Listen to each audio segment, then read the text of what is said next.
Hello guys, welcome to Daily Current Affairs series. Today we will discuss about 18th October current affairs. Myself Sunny Sandeep. Welcome to our channel Gear Up for Group 1 exam. Let us discuss the today's important current affairs. The first one, SDLs. What are these SDLs? That is State Development Loans. Here for the first time the highest banking or the highest banker, that is Reserve Bank of India, will conduct its first ever open market operation, that is on purchase of state development loans on 22nd October. Here we know that generally open market operations means sale or purchase, buy or sale of government securities. We will call it as a open market operations. For the first time this Reserve Bank of India is purchasing the state development loans. Now we will see what are these state development loans. Here these are the dated securities issued by the states for meeting their market borrowing requirements. In effect, the SDL are similar to the dated security issued by the central government. Here SDLs are the dated securities issued by states for meeting their market borrowings. That means every state has their some borrowing requirements. For that they will give a SDLs, that is state development loans, or it's like a dated securities. Here purpose of issuing the state development loans is to meet the budgetary needs of the state government. Suppose we know that our AP state budget is almost around 1.8 lakh crores. If you see that Telangana state budget is almost 1.82 lakh crores, but how they can provide that budgetary means like this, through the state development loans. Here the purpose of issuing the state development loans is to meet the budgetary needs of the governments. Each state can now borrow up to a set limit through the state development. There means there is a limited there is a limit for that borrowing that state development loans. That is about state development loans are a open market operations.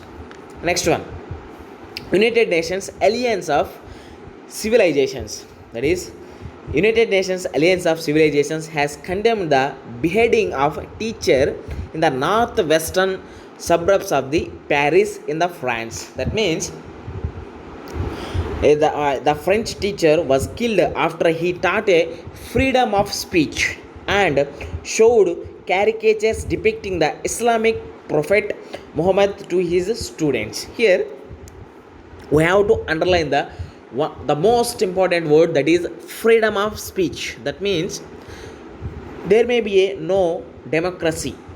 If democracy is there means they have the right of freedom of speech.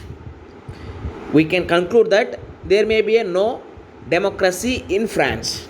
That's why the French teacher was killed after he taught the freedom of speech and showed the caricatures, that means cartoons of the depicting the Islamic prophet, that is Muhammad, to his students. Here this United Nations Alliance of Civilizations, it is an initiative that seeks galvanize international action against extremism through the forging of international, intercultural and interreligious dialogue and cooperations. This is what we have to remember, or we have to know from this United Nations Alliance of Civilizations. Next one, Gorkha Land. We have seen several times in news regarding Gorkha Land. Now we will discuss briefly about Gorkha Land. Minister of Home Affairs had invited the West Bengal government and at the same time the GTA, that is Gorkha Territorial Administration, and the Gorkha Jamukti Morcha, that is GJM, for a tripartite meeting to discuss the issues related to the Gorkha Land. Here Gorkha Land region consists of Nepali speaking people. Here the language we have to remember, that is Nepali speaking people of Darjeeling, Kalimpong and Kursang and other hilly districts of West Bengal. That's why Minister of Home Affairs had invited the West Bengal government and the GTA and GJM, that is Gorkha Janmukti Morcha. Here the crisis in Gorkha Land has been brewing for many decades and the stems from the language. That's why I previously have instituted that. Please remember the word, the language, that is Nepali speaking people of Darjeeling, Kalipong and Kursang. That's why this Gorkha land issue is related to language speaking people. They want their land. They want who speaking that Nepali language. They want a separate state or separate country. That's why Gorkha land is in news. Next one, GDP of India and Bangladesh.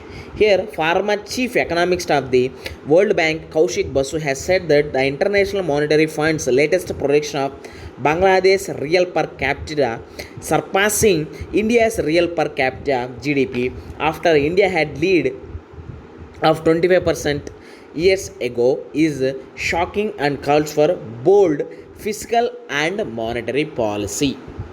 Here, first of all, we have to see this article as a nudge thing, nudge, or it's a wake up call to our central government or a finance minister or anything. Here, first of all, we will know about the what is GDP and what is per capita GDP and why it is happened like that, due to maybe COVID-19 or maybe some lack of bold fiscal and monetary policy. Even though our policy, monetary policy and fiscal policy is good, but we are lagging behind the Bangladesh. Here it is a why we have to take this article very seriously. Why? Because I am not undermining any country, but if you see that there may be in the sense of population or in the sense of technology or in the sense of any other thing, India is more than Bangladesh. That's why if GDP is Bangladesh GDP is surpassing our India's GDP, means it's a wake up call, or we have it is our India economy is in a serious condition. That's why we have to need bold fiscal and monetary policies. Here we will know about the GDP, and after that what is real per capita GDP. Here first of all, GDP is a country is producing in a year.